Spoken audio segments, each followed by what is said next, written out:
Hello and welcome दोस्तों, एक बार फिर से आप सभी का स्वागत करता हूं अपने यूट्यूब चैनल में जिसका नाम है आत्मनिर्भर।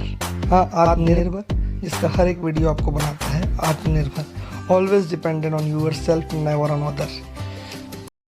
आज का हमारा टॉपिक है नवचयनित सहायक शिक्षकों का वेतन कैसे निकालेंगे, या उनका वेतन कैसे निर्धारण करेंगे, या उनका वेतन निर्धारण का तरीका क्या होगा, उनका वेतन कितना बनेगा। आज के इस वीडियो में हम इस चीज़ को समझेंगे। उनको एचआरए कितना मिलेगा, उनको अन्य भत्ते कितने मिलेंगे, सभी चीज़ का आज की वीडियो में विस्तृत विवरण है। ठीक है दोस्तों, तो सबसे पहले आपको पता होना चाहिए जो भी नवचयनित सहायक शिक्षक हैं कि उनका जो डीए है, उनका जो मूल वेतन है वो क्या क्या है। तो मूल वेतन जो होता है उनका 25,300 होता है, 25,300 रुपये। चूँकि स्टाइपेंड में पहले वर्ष 70% ही वेतन देय होगा, ये बोला गया है।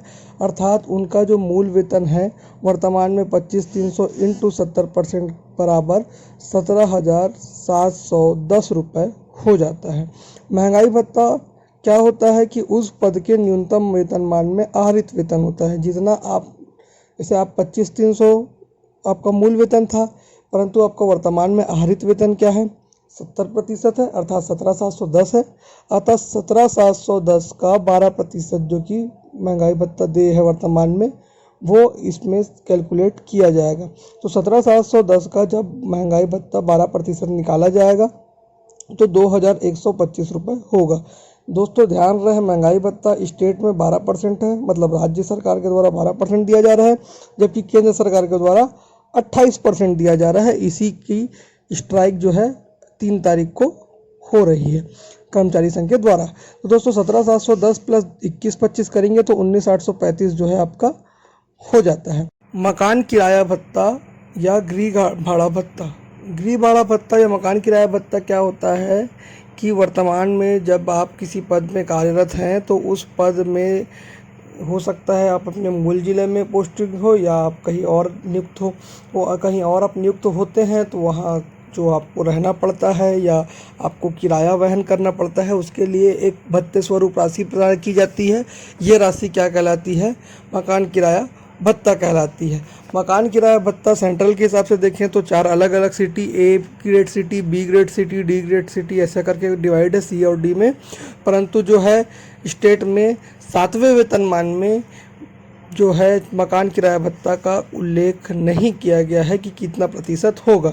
तो इसे 6वें वेतनमान के 7% के बराबर फिक्सेशन या स्थिरीकरण करके दिया जा रहा है, क्योंकि कुछ ना कुछ तो महंगाई भत्ता देना ही है, तो उस आधार पे दिया जा रहा है। तो आप जब देखेंगे कि 6वें वेतनमान का बेसिक क्या है तो 7,740 रुपये जो है सहायक शिक्षक का बेसिक है, और ग्रेड पे जो है 2,400 रुपये होता है।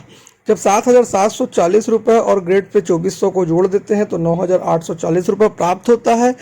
इस 9,840 का 7% जो है 7% जो है आपको मकान किराया भत्ता या गृह भाड़ा भत्ता मिलेगा, जो कि 689 रुपये है।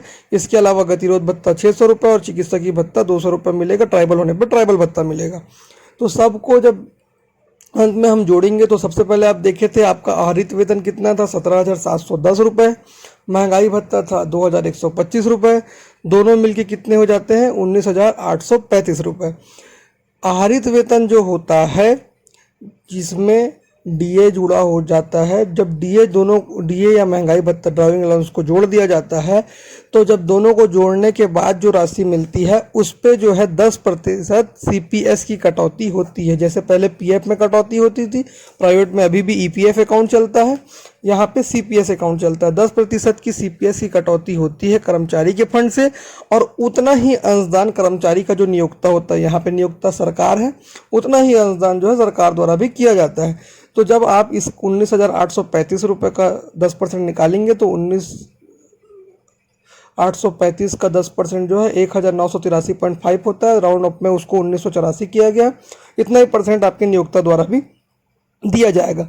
जब आप इन सब का योग करेंगे 17,710 प्लस 2,125 महंगाई भत्ता प्लस 689 जो है आपका मकान भत्ता, उसके बाद 600 रुपये गतिरोध भत्ता, 200 रुपये जो है चिकित्सकीय भत्ता, इन सबको जोड़ोगे तो आपको 21,234 रुपये मिलता है।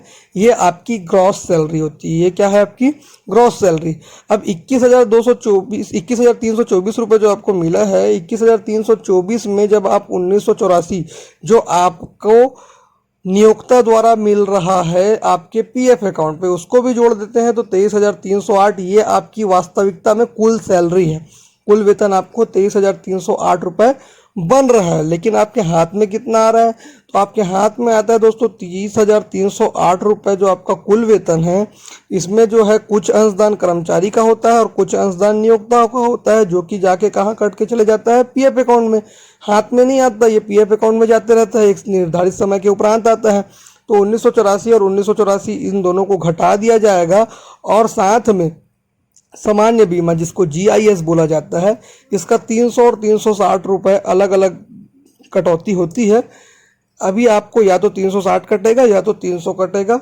वर्तमान में 300 कटने का उल्लेख है, परंतु व्याख्याता के में 360 कट रहा है, तो हम ये मान के चलते हैं कि शायद सहायक शिक्षक में 300 कटेगा, तो 300 के हिसाब से माइनस करते हैं तो आपका जो हस्ताक्षर रोकड़ है या हस्ताक्षर वेतन जो है 19,040 रुपये होता है जो आपको हाथ में मिलेगा। तो इस प्रकार आपको 19,040 रुपये आपको सहायक शिक्षक का जो हाथ में वेतन आएगा। कई स्थानों में क्या हो रहा है दोस्तों, मकान किराया भत्ता को भी 70% दिया जा रहा है और गतिरोध भत्ता का भी 70% कर दिया जा रहा है। तो 689 को भी काट के 70% कर दिया जा रहा है, 600 रुपये को भी काट के 70% कर दिया जा रहा है। ऐसा होने पर आप जो अपने ज्वाइनिंग लेटर में उल्लेख है उसको दिखा के निवेदन आवेदन जरूर करें और हमको भी अवगत करें। दोस्तों उम्मीद करता हूँ वीडियो पसंद आया होगा। वीडियो पसंद आया होगा तो लाइक करें, सब्सक्राइब करें, अपने सभी मित्रों तक शेयर करें और कोई भी डाउट होने पर, कोई भी समस्या आने पर कमेंट करना ना भूलें। बहुत बहुत धन्यवाद।